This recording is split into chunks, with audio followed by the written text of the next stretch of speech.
Reading with your kids. Hola, ni hao, konnichiwa, assalamu alaikum, shalom, mahaba, ciao, bonjour, namaste, jumbo, bienvenidos. Hey, my name is Jed Lee. It is so great to see you. Welcome to Reading with Your Kids. We are coming to you from the beautiful neighborhood of Reedville in the southwest corner of Boston, Massachusetts.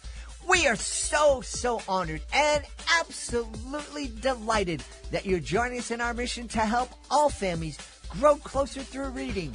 We do that by sharing fun, thoughtful, and thought-provoking conversations with fascinating people who just happen to be writing books for kids of all ages. Please be sure to tell all of your family and friends about the show and let them know that they can hear us on the WREB AM/FM 24/7 radio network. And they can find us on the iHeartRadio app, Spotify, Apple Podcasts, Amazon Music, Good Pods, Podcast Addict, CastBox, Player FM, wherever you find your favorite shows. We have two wonderful guests for you today. Megan Schaulis will be joining us today to celebrate her YA title, Protector. And a little bit later on, Bonnie Kelso is here to celebrate Sea Smiles, her delightful picture book. An ancient prophecy, a giant quest, a plethora of hominins. 13-year-old Toby Baxter is in a foul mood, stuck in the middle seat on an 8-hour flight with mice and men as his only company. But everything changes when he's summoned back to River Home. Now he's in the middle of a giant uprising linked to his former arch-nemesis, Clygon. Toby must repair the sword, the lifeblood of River Home. Battling rebel giants, trolls, and a primeval snake, Toby's vacation becomes an epic adventure. Will his foul mood sidetrack him, or will he embrace his call to be a hero? Filled with humor, tongue-in-cheek dialogue, and heroic life lessons, Aloha, River Home, The Good Prophecy is a magical journey for middle schoolers and fantasy lovers alike. Dive into the latest quest in the adventures of Toby Baxter, Book 3, written by Tim Wright. It's now available. Grab your copy and embark on a mesmerizing adventure today.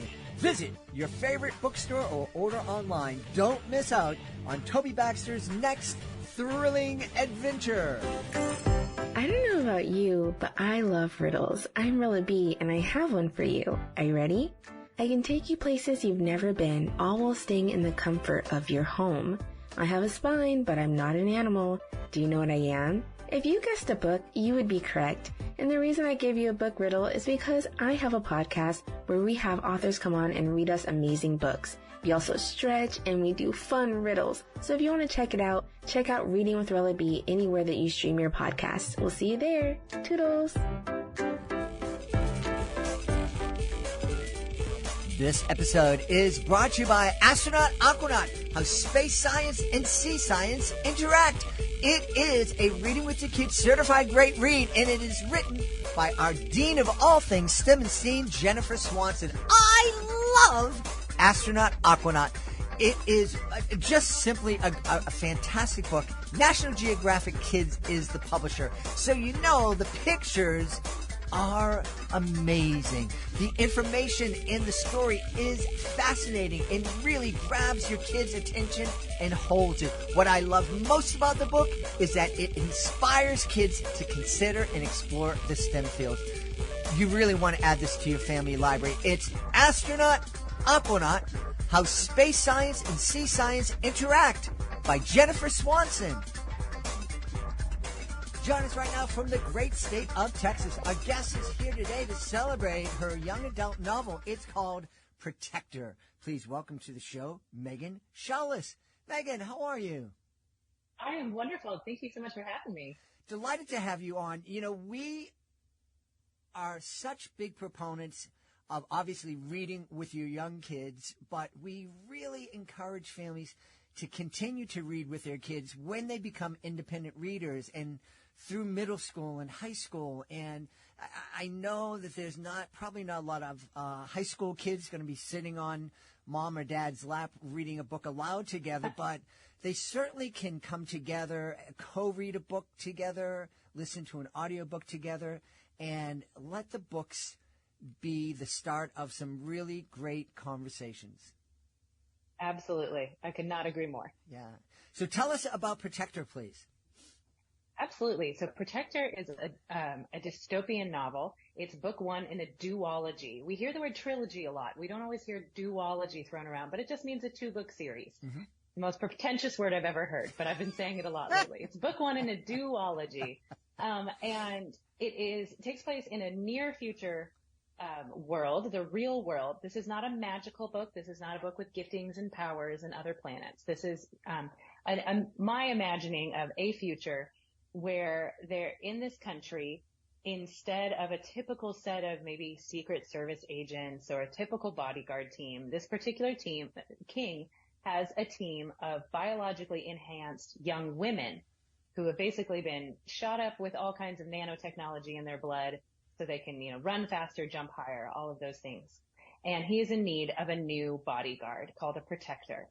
And we follow the story of a young woman named Novalise who is kidnapped and thrown into a competition against these biologically enhanced young women, even though she is a perfectly average, though very athletic person. And she's forced into a situation where she has to change her name, hide her skin, and completely hide her identity. And she's put in a situation with unfathomable odds and has to figure out some kind of advantage to not only maybe win, but survive. Wow. And, this isn't necessarily all that far in the future. No. There's not a year stamped on the book, but in my mind, it's about, say, 150 years from now, maybe. Oh, I was thinking a lot closer than that. It sure could be. Like I said, there's no year stamped in the book. There's definitely some major events that would need to happen, but you could imagine it 30 years from now. You could imagine it, as I did, maybe more like 100. But certainly not so far in the future that it's not going to look like a world you can relate to. Yeah. Maybe a little too much at times. Why do you think? Because I know my son and my daughter-in-law were big into the Comic-Con world for a while, and dystopian books and stories were so popular. Why do you think that might be? Yeah. Personally, I think it's because we can tell stories when we tweak the setting just a little bit and call it dystopian. We can tell very honest, real-to-life stories when we shift the setting enough to let our imagination take over. You can tell very true, very honest, very relevant things when you suddenly set it in a place, in a time, in a moment, in a feeling that isn't exactly our world today. That is pretty fascinating. We've talked here a lot on the podcast about how reading with your kids, especially your 8, 9, 10-year-olds, your middle grade novel readers, that reading a book can really open up kids, that could get them to talk about things that are difficult to talk about, because they're not talking about themselves. They're talking about this character, and it might lead to, and that makes perfect sense. It's, hey, this is a way to talk about these issues that we're facing here today without really talking about ourselves. Absolutely. Which is why I think this is the perfect kind of book, and young adult books in general are incredible books to read with kids, to talk about with kids, to read with other adults like I do. But it's a perfect opportunity to have some of those conversations without having to say, so imagine you were in this situation, or, let's pretend you had a friend named Bob, and Bob is struggling with peer pressure. Those kind of awkward, forced conversations become much more fluid when the imagining has kind of been handed to you, and you get to walk through those hypothetical, well, what would you do if you were in that character's shoes? How would you imagine that playing out? Has anything like this ever happened to you, even though you aren't living in a futuristic dystopian world full of nanotechnology? Yeah. Because the one thing we understand is that while our technology keeps advancing, we kind of don't. That's a very great point, that in many ways, humans are humans, and we are fascinating and brilliant and delightful and powerful, but we are made, in my view, by God in a certain way. And some of the ways that we tend to fall into negative patterns are very, very old. And speaking of very, very old, a lot of the parts of this book are inspired by a very old story, a very old historical account, which is the book of Esther. I thought you were going to talk about me when you said something very, very old. No. I was waiting Even for older it. than you, Jedley. I don't think you guys were at high school at the same time. Probably not. So you're inspired by this book in the Bible, and did you find as you were writing it that like, oh wow, this is, this inspiration came from this book, or did you set out to write a book that was inspired by Esther? That's a great question. I did set out to write a book that was inspired by Esther. The original, very crazy what if question that popped into my head, which I feel that almost every great piece of fiction can be pulled down and summed up in a crazy what if question. What if I opened my wardrobe and found another world in the back of it, for example?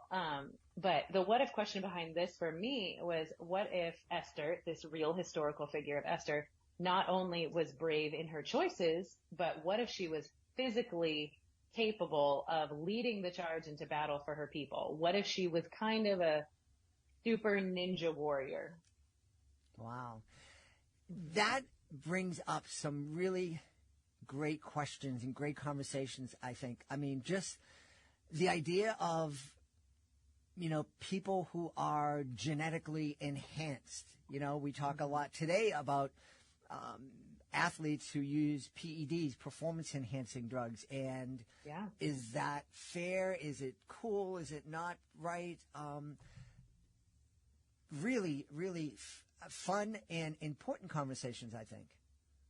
Absolutely. I think this is a great story that if you want to have conversations with your kid around exactly those kind of things, performance-enhancing drugs, even around the use of medicines that are considered perfectly standard and healthy. If you want to have conversations about science and what's good and what's beneficial and honorable and what's too far. If just because we can do something, does that mean we should do something? And this book would be a great way to have some of those kinds of conversations. Yeah. One of the conversations that you suggested families can have in the notes that you sent me is this idea of, does the end justify the means? And that certainly is a question that I struggled with, probably throughout my whole life, but certainly when I was a younger person. Yeah, absolutely. I think that's a question I loved digging into from many different perspectives. There's several different characters who are going through situations where that might cross their mind, where they're trying to decide, how far do I go today to try and get where I want to be tomorrow? And if even if your goals are incredibly honorable, does how you achieve those goals matter, or does it just matter that you get to the end that you feel that you're supposed to get to, that you save the day? Is it worth saving the day if you lose yourself in the process, if you compromise everything you were fighting for? At what point do you become the enemy you were fighting against? How far can you manipulate? How far can you bend the truth even? Yeah. And are there types of lies that are okay? And are there types of lies that are never okay? So those are definitely some themes that are drawn out and handled very differently by different characters in the book. Yeah. It's interesting. I had an opportunity to tour the beautiful nation of El Salvador with a group called Clowns Without Borders, and we were able to travel the country and perform for folks who had been victims of the gang violence that just tormented and terrorized the country for decades. And Salvador is experiencing a true transformation, an incredible transformation right now, but it's coming at a great cost. The government has imprisoned 70,000 gang members, and it's made quite a difference. And even the government will say, there's probably some people who are innocent, and we'll have to figure it out. And for me, the whole time I was down there, it's like, wow, what a transformation, but at what cost? And, you know, and a lot of those are really great questions to have because there's no real clear answer. Yeah, it's as much as we want to be able to put things into two columns. This is always okay. This is never okay. So many things are circumstantial. So many choices are depend on the moment that you're facing and depend on, especially in the case of this character, that voice inside of you, that voice of truth inside of you that says, you know, are you going to be able to still be a person of honor, a person of integrity if you make this choice, even though it seems like there's no other option. And that's something I think we face a lot, where we feel like, well, it's A or B. It's the lesser of the two evils. And I wonder, and I kind of posit the question, how often is there really maybe another way than what we are being presented with or what we see as the options? You know, that moment that happens so often in fiction as well as real life of like, well, I didn't have a choice. I didn't have a choice. Mm-hmm. And is that really true? Do you ever really not have a choice? So, I agree. Those are things that as a young person, maybe we think about kids wrestling with. I'm certainly sure we still do as adults. Mm-hmm. But it's a great time when you still are in a position of influence with your kids. So I'm sure it does, you know, as they become teens, it feels like less and less. But when you do still have that role, it's a great time to talk through a lot of those situations. Yeah. One of the things that we've talked about here in the podcast a lot is, you know, when you ask a kid, especially a young kid, what do you think? It's a really empowering question because you're letting your kids know, hey, I really care about what you think. I value your opinion. And if we're talking about a book about Mrs. Bunny and her blueberry pies, whatever they think is not a big deal. But when we're talking about situations like this and we ask our kids, hey, what do you think about that? And you have these conversations, our kids might have a very diametrically opposed idea than we have. How would you suggest parents deal with that? I always tell parents of young kids, hey, there's no wrong answer. You ask them what they thought. And that's a good point. You have to kind of accept it, you know. But this could be different, I imagine, you know, parents seeing the world in a different way. But we don't want to shut off conversations by screaming at our kids. What's wrong with you thinking like that? Absolutely. That's a great point. And I could definitely see that situation arising with this particular story. When I was a special education teacher, one of the best tips I was given is the phrase, tell me more. That when a student says something, maybe something short, something that's like avoiding, you know, trying to make a yes or no question out of an open-ended question kind of thing. Or I don't know, or, well, this is just this. It has to be this. Tell me more. Or when I'm not sure if they have the right answer because I'm not sure how they got to that conclusion. Tell me more. Tell me more about how you got there. I use this with my 6-year-old. It often helps me understand things when I have no idea what she means. Tell me more. It gives, again, further empowerment. It says, I want to hear not only your quick answer, but I want to hear the thinking. I want to hear the heart behind how you got there. It also will pretty quickly reveal if someone is just giving you the answer that they think you want. Mm-hmm. They think mom and dad will approve of. But tell me more. Tell me more about your thinking behind that. Yeah. That's really fascinating. How did you get there?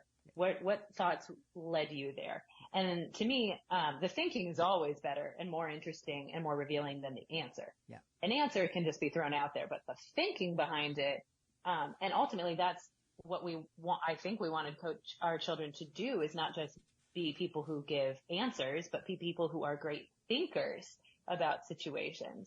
Yeah. And again, it's that idea of like, wow, my parents really do care about what I think. They're really interested in how I'm seeing the world. Absolutely.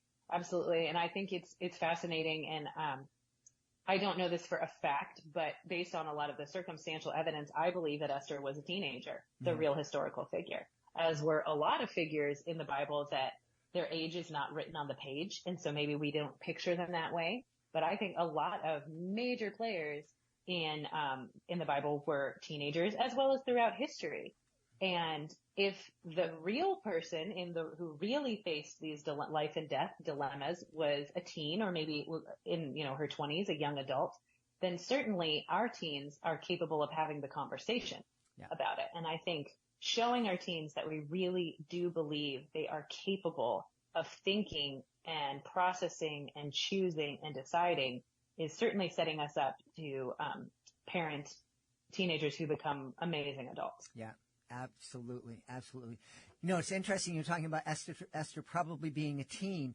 I was just saw something not too long ago that reminded us or taught us that our founding fathers, that people who signed the Declaration of Independence, they weren't old white guys. They were probably 20, in their 20s, early 20s, maybe 30. They were young guys who came together to start the country. Wow. I had not heard that, but the moment you say it, my brain goes, well, of course they would, for so many reasons. One, who's going to be willing to take the risk? Who, even just look around, what generation at any given time tends to be the one saying, hey, the status quo is not acceptable. Mm-hmm. We need to do something. And it tends to be young people. Young people are often the ones willing to imagine a world that does not look like the world we live in. They're willing to imagine change. Sometimes the change they imagine maybe isn't change we want, but they're the ones who are willing to go there in their mind. So once you say that makes me very fascinated, and I want to go dig into that about the ages of these, the young men and women and their families who took the risks that resulted in the Constitution we have, the experiment in democracy, that we're still experiencing the benefits of. Yeah. Hey, are there other books from the Bible that are inspiring more stories? Oh gosh, yes. I really want to do a spin-off after. So this is a 2-book series. Mm-hmm. That's for sure. That's happening. I really want to take a beloved character and do a Nehemiah inspired spin-off. Nehemiah is best known for rebuilding the wall around Jerusalem in a miraculous 52 days. And I think he and Esther lived during a similar period in history, maybe even overlapped lifetimes. And so I think that would be a really fun way to kind of continue in this world that I developed. And entirely separately, I would love to do something with the story of Gideon, which is found in the book of Judges. But the story of Gideon, who's most known for purposely stripping his army down from 30,000 men all the way down to 300 and defeating an army of millions with a bunch of torches and pitchers that they crashed on the ground, making loud noises.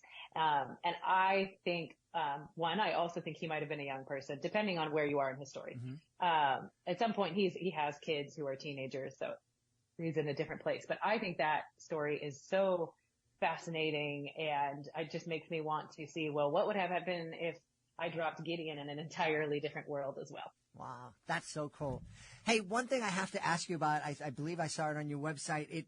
It said that you traveled for over a year in a camper that was very tiny with your husband, yes, your daughter, and your dog. What was that like? Yes, I did. Oh, yes, it was an amazing year. So that was in 2018, 2019. My daughter was between ages 1 and 2. My son wasn't born yet. And yeah, my husband, my daughter, my dog, and I, we took a camper, a trailer, the kind you pull behind your vehicle, that was 127 square feet. I did the math once. And that is including the surface of the beds, the bathroom, everything. And we decided, that we wanted to live a little differently for a while. And we decided that we wanted to see just the most beautiful things that this country has to offer. We live in the most stunningly beautiful country. And I feel a lot of people maybe aren't going on camping trips in the weekend anymore. And we really wanted to see it. It started, my husband and I had one of those ideas of, hey, maybe someday when we retire. And then we were like, or now, or let's not wait 40 years. Let's do it now. And we did. And it was an incredible year. We saw mostly the West. We saw Montana and Utah and California and tons of national parks. And we worked the whole time. from the road, anywhere with internet, we could work. And our daughter spent one of the first years of her life learning how to be a great road tripper, for one thing, which we are still thankful for, and being carried around in a hiking backpack on my back and seeing the most stunning sights I've ever seen. That's amazing. That trip that I took that we were talking about before we started recording, I went back. It was actually from Boston to Florida to St. Louis to Los Angeles and then back home again. And we do live in an amazing country, and Utah. Oh my goodness. Like, talk about being in a different world. I'm like, yes. Utah is one of the most visually stunning. Yeah. You wouldn't believe it unless you saw it. The rock formations, what the land has done. It is absolutely mind blowing. How could you not, if you spend a year seeing that stuff, how could you not come home and write speculative fiction? Which is exactly what I did. Absolutely. Yes. I felt like I had driven through a wormhole and it ended up on some other planet. Absolutely. Yeah. Well, we should let everybody know where they can travel to on their little device to find out more about you and find out more about Protector. Absolutely. Absolutely. The simplest place to go is my website, which is my name, meganschaulis.com. And there you'll find my blog with lots of behind the scene little details about Protector. You'll find links to anywhere that you can buy it online. You can order signed copies from me, and get little goodies to go with them, while they last. And so that's the easiest hub there. In terms of social media, I'm the most active on Instagram, but my absolute favorite way to connect with readers is through my newsletter. I send out a newsletter twice a month it's very encouraging. It's very positive. It'll have some great book recommendations in it. And that is my absolute favorite way to connect with all of my readers. Awesome. We've had a great time speaking about Protector. It's the new young adult novel from our guest, Megan Schaulis. Megan, thanks so much for being with us. Thank you, Jody. I'm so happy that we got to chat. My friends, I want to ask a quick question before our next guest comes in. What if your kids could learn about emotions simply by having you read a bedtime story with them? Introducing Bella Santini and the Land of Everlasting Change, the award-winning fairy tale book that has captured the hearts of parents and children alike. Louise Jane is the CEO of the Golden Wizard Book Prize, and she says that this book is a life-changing masterpiece. Bella Santini in the Land of Everlasting Change has won both the prestigious Golden Wizard Book Award and the Mom's Choice Award. Get your copy of Bella Santini and the Land of Everlasting Change today. It will take you on a magical journey to emotional growth. You know, the Summer Olympics are right around the corner, and I bet that you're looking for the perfect family read to experience while you're also experiencing the games.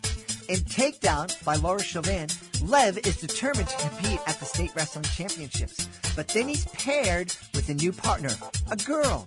Lev and Michaela push each other to excel, but when they meet on the mat, only one can win.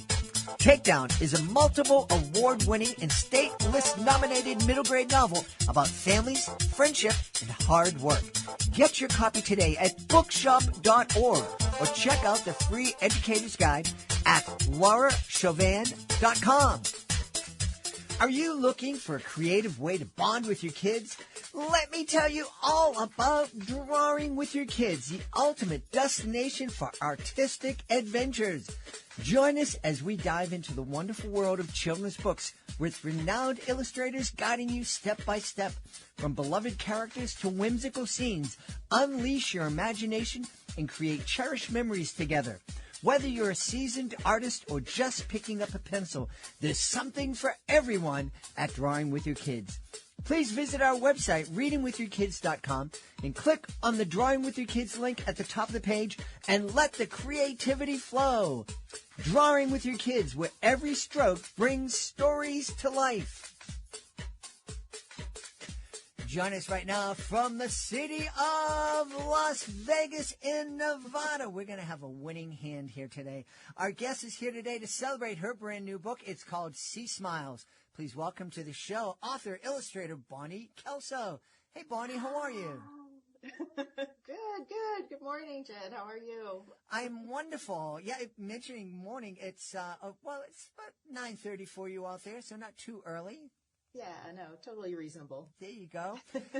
I love that in the description, when you tell me about sea smiles, the first thing you said was this was a humorous look at sea animals with weird teeth.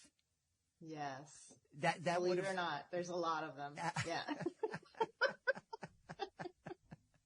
So where did I want to talk about the book, but where did the idea to create a book about animals with dental problems, where did that inspiration come from? Well, I've always been obsessed with my own teeth. I went through a long period of having braces and went through that pain. My teeth are lovely now. Thank you, Mom and Dad, they for are. making me do that. But yeah, it was traumatizing. I remember how upsetting it was, even when you were little and your teeth were falling out or they were going loose. And I mean, I still have those nightmares that my teeth are falling out. And, and then when I watched my own kids go through it, I was just like, I was having lots of dreams where my teeth were falling out because it just like triggered all those memories. And it's such a weird experience, right? And so kids they get really freaked out by it sometimes. So I wanted to do, a tooth story without a tooth fairy, had been way overdone. So I just, I had been really, focused on sea animals and learning all these things about them. I'm a former diver, so, I'm always it's my favorite thing is diving in the ocean and looking at all these strange creatures down there. Awesome. And so I just started researching it, and lo and behold, there are some sea animals out there with some really weird teeth, which makes any kid feel better about what they're going through. Well, that's wonderful. My daughter has a dog, a great dog. In fact, we're going to be picking him up in a couple of hours, who has an underbite. Yeah. He goes, Yeah, and he looks mine really does too. angry, but he's a sweet, sweet dog. And so what's the weirdest toothed fish that we're going to find in sea animals, sea smiles? I'm sorry. Well, I love, okay, so our main character is obviously a human girl, but her little sidekick is a wolffish. And wolffish get their name because their teeth look very much like the teeth of wolves. But they're bottom feeders, which is kind of weird that they have so many teeth, right? Because they're not like, they're not like sharks or something. They're not like ferocious predators. They just have these like teeth that get all misshapen and stick out in all different ways. And, they can be pretty, scary looking when you see them smile. I just pulled up a picture of the Atlantic wolffish, and It's terrifying. You having dreams about your teeth falling out. I have a feeling I'm going to have dreams about this thing chasing me. Yes, and speaking about falling out, they have a weird thing where all their teeth fall out at once, and then all their new teeth come in at once. It's really weird. Wow. I don't talk about that in the book, but that was another little fact that I came across. Wow. That's, they're weird. It is weird. It's really weird. So sounds like a neat story. Right off the top of my head, I'm thinking, Sea Smiles, what a great book to get our kids interested in nature, in the ocean. Exactly. Yeah. And that's always my main mission is, protecting the oceans. It's my favorite place to be. It's, my favorite thing on the planet. And I love all the animals that are in there, even the wolffish.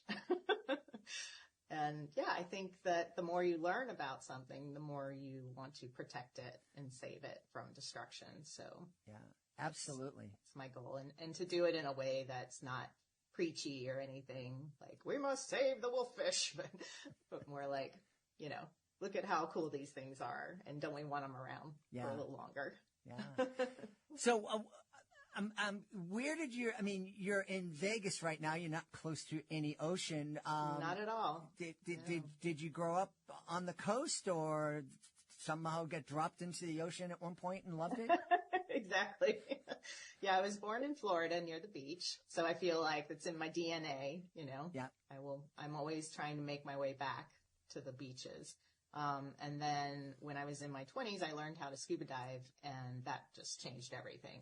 When I wasn't a, snorkeler up on the surface, like feeling like bait floating around, I was down underneath with the fishies. And so you kind of feel like, part of the tribe, and it's really cool to be able to be down there long periods of time and really study what you're looking at. And it's the best. I had one of the neatest and most terrifying experiences of my life. We have family in Puerto Rico, and they have a boat, and they love when we're down there. They take us out to one of the uninhabited islands, and they kind of throw out the anchor, and we swim around. And I was there one day, and I put the snorkel on and the mask, and I'm just floating and loving watching all the fish.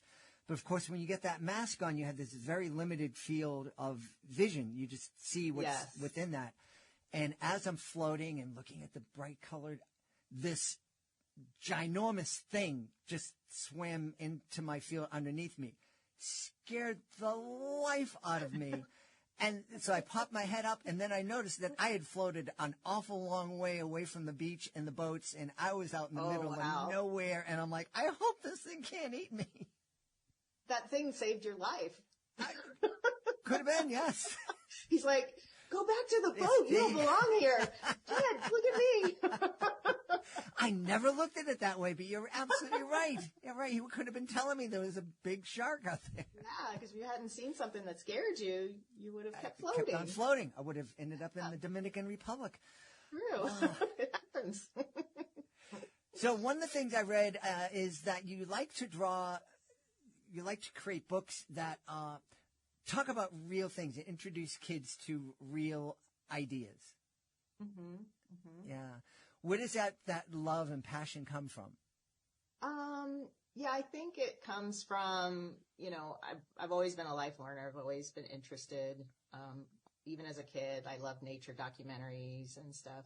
And then living in the Washington, D.C. area, I had always, loved going to the museums, and ended up after college going back to D.C. area and getting an internship as an exhibit designer. And we worked on a lot of museum projects. So yeah, just worked with this one company for a long time. They did a lot of stuff for NASA, National Geographic, and Smithsonian. And then eventually I left them and started to work for the Smithsonian for the Office of Exhibit Central. So wow. I've always, that was like, I have to say, this is my dream job right now, like working at home in my pajamas, making books.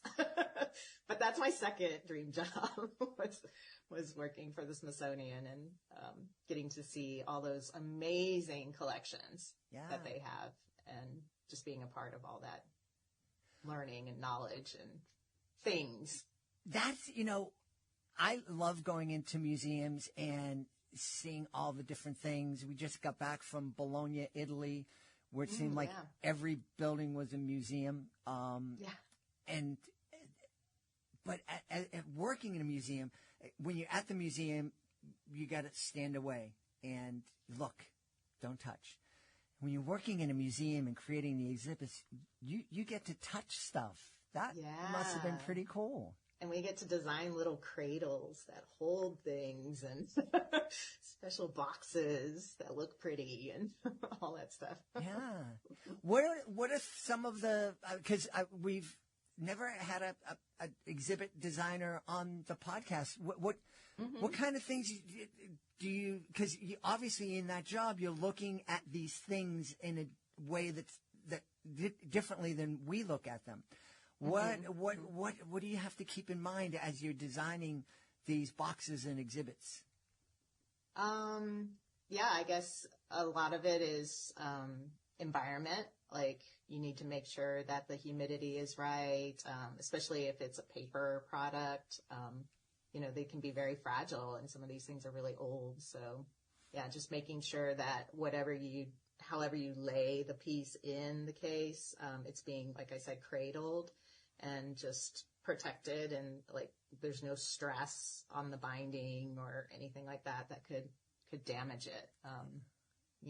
And you really do. You're using like the special gloves and stuff to make sure that everything is, touching things very carefully to preserve them as best you can. That's wild. When we were in Italy, I would always think about, wow, I'm standing where people stood 1,000 years ago and thinking about that. How is that something when you were touching these objects thinking, wow, this is 1,000 years old and somebody like my age was reading this in school or in church or whatever? Yeah. Yeah. And I was always like, I'm not going to touch it. You touch it, I was like, I don't want that responsibility. But yeah. And we did have archivists too, who were they were the more touchy people. Like, they were the ones who would go in and, actually like clean an object or make sure it's, if there are any repairs that needed to be done to it, they would take care of that. And so I was more like, creating the special pretty box and, and laying out the story that, every exhibit kind of tells a story of its own. So, I would work with the curators and we would come up with, how it should flow and, what we should highlight and which objects, needed extra protection or, how to arrange it in the gallery space. Neat. Yeah. Hey, as an author illustrator, what comes first for you? The illustrations, the idea for the illustrations, the images, or the story? I think it's more of an idea, like we had talked about the teeth. I knew, I wanted to talk about these teeth. And when I started writing it, I thought, oh, wouldn't it be fun? Cause I found so much information about these sea animals. Like, I was like, oh, this one has weird teeth, but they also have really weird sleeping habits. Like, and I started thinking, like, how can I tie these different things into something that's relatable for kids? And so I came up with this 3-book series where it's child milestones, that they go through, and then relating it to the sea animals. So Sea Smiles is the first of 3 books. So the second one is Sleepy Sea, where we talk about sea animals with really strange sleeping behaviors. And then the third one is Sea Suds, where, the girl is learning to take a bath. She doesn't like to take a bath. She likes to take a bath outside, and then we start learning about, that sea animals do need to, practice hygiene, and they need to make sure that, bug parasites are removed from their skin. And so it's not like a child taking a bath and using soap and stuff, but they do, they do bathe themselves in different ways. So. Oh, okay. I typically don't dig deep into works in progress, but I get it. How does a fish take a shower? Exactly. Well, there's different ways. They can rub their body on coral. If they're lucky, they can find a cleaning station, and we talk a lot about cleaning stations in the book. And they just kind of slide into this little parking spot, and all the little critters are just there waiting, and they come out and they nibble the little parasites off or dead skin cells, whatever needs to go. Even they'll go inside the mouth. Oh, my goodness. Now, have you ever, I've heard about places, I think in Japan, where you go and you put your feet in the water and the fish come over and they eat the dead skin off your feet. Right. Is that something you've ever done? Yeah, I have not. Okay. I don't know if I would like that experience. But yeah, I've heard of it. And basically they're doing the same thing. They're feeding off of the dead stuff. Wow. That's fascinating and kind of gross, but fascinating. It is. Fish love it. I'm sure. I'm sure. This, You mentioned that you love this job. It's your dream job. Did you always dream of being a children's author and illustrator? Yeah, in fact, I did. I have this little piece of paper that I hang in my studio here, and it's basically when I was 8 years old, I wrote, when I grow up, that's what it's called. When I grow up, I want to write books because I like to draw and write. I want 2 children. I want a dog too. And I'm like, dude, I did it. I'm there. I've satisfied the childhood dream. Well, Literally. yeah, I mean, that's really wonderful that you had this dream and that you were able to make it come true. Of course, kids can have many dreams and they can change, and that's awesome. But one thing, the reason I bring it up is that I read a study that kids who have dreams are more successful, they're happier, they have less anxiety. And I made a living doing educational magic shows for 35 years. So I had this every day or every couple of days, I was in front of 500, 600, 700 kids, and it was great. And so when I'd read a study like that, I'd go and do an informal survey. And I remember going into a couple of schools and saying, hey, how many of you guys have a dream? I dream I want to do this when I grow up, that when I grow up. And I expected most of the kids' hands to go up, but only about half of the kids' hands went up. And that really surprised me. And my kids were young at the time, and I made a point to sit down and start talking to them about dreams and about them having dreams. And I think that's, as we say here in Boston, I think that's wicked important for kids to dream. Yeah. Totally wicked. Wicked cool. Wicked cool, yeah. Yeah, and I think that, a lot of adults will go to children and they'll say, what do you want to be when you grow up? And I think that kind of puts them off because they're like, grow up, like, what? Definitely don't want to grow up. I'm going to turn into you someday or something. It's like, we need to reframe that question. Like, what do you like to do? If there was one thing you could do for half the day, every day, what would it be? What would you like to be doing? That is a great way to frame it. No, it really is, because you're right. What do you want to be when you grow up could turn a lot of kids off, especially if they're looking at their parents and their parents are miserable and they're stuck in dead-end jobs and they just aren't happy. Yeah. So you've made your dream come true, and you're still pretty young. Is this dream going to be enough to keep you motivated for the next 50, 60 years? Yeah, I'm not as young as I look. But thank you. Yeah, definitely. I am committed to this path. This book just came out. I have 2 more books coming out in the fall this year. Then of course Sleepy Sea comes out the next year.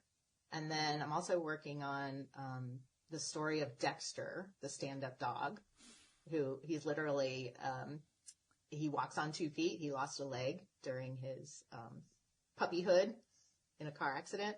And, he has become this internet sensation. So I get to be the one to tell his story. I'm so excited, and draw it.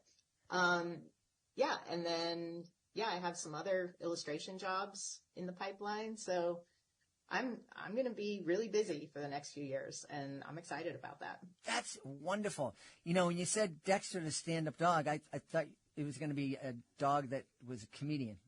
Right. I should put a little microphone in front of it. So I'm wondering, living in the adult amusement park capital of the world, does that change your perspective as you're creating art for kids? I don't know. I mean, it is fun, and we like to go downtown every now and then. In fact, sometimes I'll take the kids down there and we'll go on a little urban safari and walk around and look at all the lights and stuff.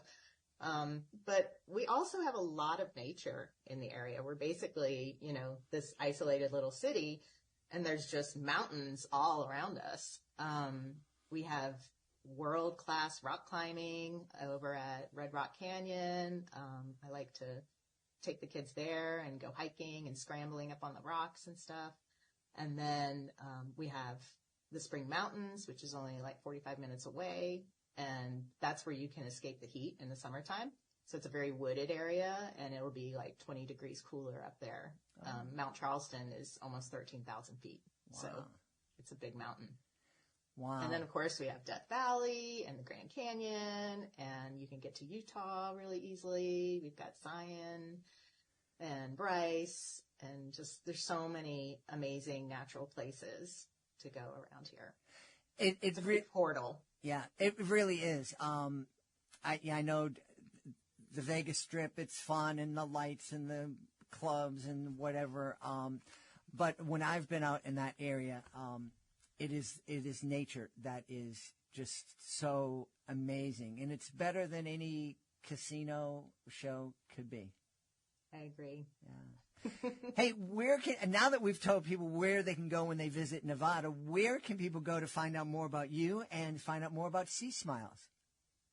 Well, it's published by Gnome Road Publishing, so you can always go to the website at gnomeroadpublishing.com.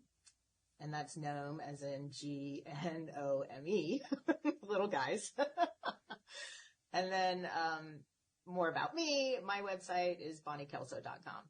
And I have all my books listed on there. I also write a blog, so. Cool. Well, we've had a great time speaking to the author and illustrator of Sea Smiles. It's a humorous look at sea animals with weird teeth. I had to put that in there. Our guest has been Bonnie Kelso. Bonnie, thanks so much for being with us. Thank you for having me, Jed. I really had fun. We hope you've enjoyed this episode of Reading with Your Kids and will join us for the next exciting episode of the show. In the meantime, please be sure to connect with us on social media, facebook.com/readingwithyourkids, at Reading With Your Kids on Instagram and TikTok, at Jedly Magic on Twitter. Please be sure to check out our YouTube channel, youtube.com/readingwithyourkids. You can find our Drawing With Your Kids videos. It's a great playlist with some great lessons from some of the illustrators that have been featured here in the show, teaching you and your kids how to draw a character from their books. We'd also love for you to visit our website, readingwithyourkids.com. You can download our free online magazine, check out our blog, visit our Reading With Your Kids Certified Great Read Wall of Fame, and use the contact button up at the top of the page to send us a message. Let us know what you love about the show.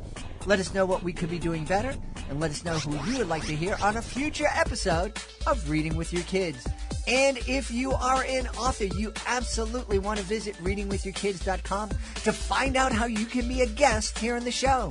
Being a guest, it's fun, it's easy, it gives you the way to tell thousands of people all around the world about your fantastic children's book. And it's free. You can also find out about our very effective and very affordable promotional services. I want to thank the folks who made today's show so wonderful. Of course, I want to start by thanking our wonderful guests and our sponsors. I also want to thank my team, Fatima Khan, Rory Grady, Chris Doherty, Judy Hu. I want to thank my beautiful wife for all of her support. Most of all, we all want to thank you. Thank you so much for taking the time to join us today. And as always, thank you so very much for taking the time to make the world a better place by reading with your kids. I'll be looking for you on the next episode of Reading with Your Kids.